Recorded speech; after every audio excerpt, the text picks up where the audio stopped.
The final major speech of the 8 years of his presidency. 54 minutes, just about, it went. He said an awful lot. We're here now with Fox chief political anchor Bret Baier. Bret, is that what you're expecting? For the most part. I mean, President Obama can deliver a speech. There's no doubt about it, Tucker. And no matter what your ideology is, you have to, at this moment, respect the service and sacrifice that a family goes through, not only running for president, but being in that office for 8 years. It comes with a lot of perks, but it comes with a lot of sacrifice as well. And I think you saw the president getting emotional there at the end, talking about his wife and kids over the past 8 years. You know, he did, on policy, take some swipes, veiled swipes, if you will, at the president-elect and some of the policies. He defended his record, and he talked about optimism looking forward, that Americans can come together, that he has found faith in different events throughout his presidency. It is roughly what the White House forecast. He does deliver a speech well. It's the question of whether you can back up all that he said with the facts of the last 8 years. Well, what was interesting to me was, and you've covered him closely all these 8 years, what he said tonight is pretty much an approximation of what he might have said in 2009 or 2010 or any of the intervening years.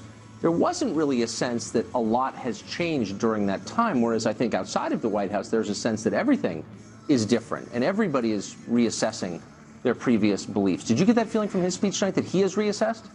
I think he has reassessed in a sense, saying that there are people who were hurting, there were people who were left behind, acknowledging that they didn't go far enough to get things done. And that was something he didn't really talk about on the campaign trail, as he said that his legacy was on the line in this past election.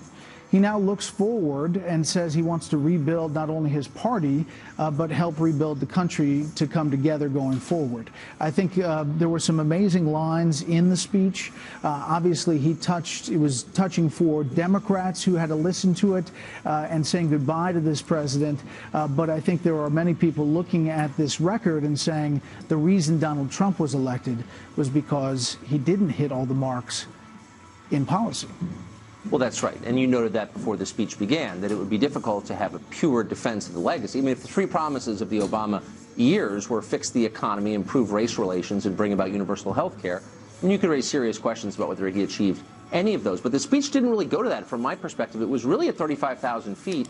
It was a soaring speech, and he used the word organizer at least 3 times, maybe more in that.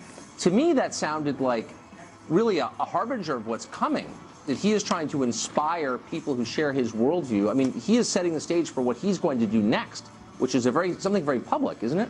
Yeah, he's saying lace up your shoes, get the clipboard, make it happen. If you're tired of talking to people anonymously on internet, talk to somebody in person. He's trying to fire up his party. And as we talked about going in, Tucker, it is a party in the wilderness when it comes to the politics of where it goes. But the images here of him with his family in Chicago, as I mentioned, just a few miles away from Grant Park, where he accepted the victory in 2008, for Democrats, I think, is probably a double-edged sword. There is some sense that there's real sadness, but there's also, where does the party go from here? Right. Well, nothing grows in the shade. And whenever you have, a figure as large within a party as he was in his, it's pretty hard to raise up the next generation of leaders because they, of course, remain in his shadow. Is that going to be a problem for Democrats going forward if he doesn't retreat into the solitude and silence and the speaking tour that is the conventional post-presidency and remains a public face of the Democratic Party? I mean, that has massive implications for where the Democrats go next, doesn't it? It does. And he will have a big role no matter what happens in the future of the Democratic Party, whether it's an endorsement, whether it is guidance. This speech was a blueprint forward. But it also was a call to unity, a call to come together. And while he did take some veiled swipes at President-elect Trump and policies that he embraced, he also said this is a smooth transition that will happen. He pledged to do it just like George W. Bush did for him. I think that was the part where the audience booed pretty loudly. It was. In that hall, they definitely did. But I think throughout America and maybe some of those states that didn't vote for Hillary Clinton, they were happy to hear him at least say that. But stylistically, and really also in content, but could you find an order more different from Donald Trump than Barack Obama and vice versa? No, Barack Obama is soaring rhetoric. Barack Obama is this, sometimes flowery language. Donald Trump is more practical in not only his delivery, but what he's trying to say. And I think that the pendulum has swung, and yes. We'll see how the baton hands over in just a few days. Since you cover the White House and you're around these guys all the time and you talk to them both on and off the record, is there a recognition that, as popular as the polls suggest he and his family are personally, Barack Obama, that this last election really was a personal rejection of his legacy? Do you get the sense they feel that way? They don't. They feel very defensive about President Obama. They say he leaves with high approval ratings, and I don't think that how they explain the loss is what they talk about. Interesting. Always worth learning something, I think. Bret Baier, thanks a lot. Appreciate it.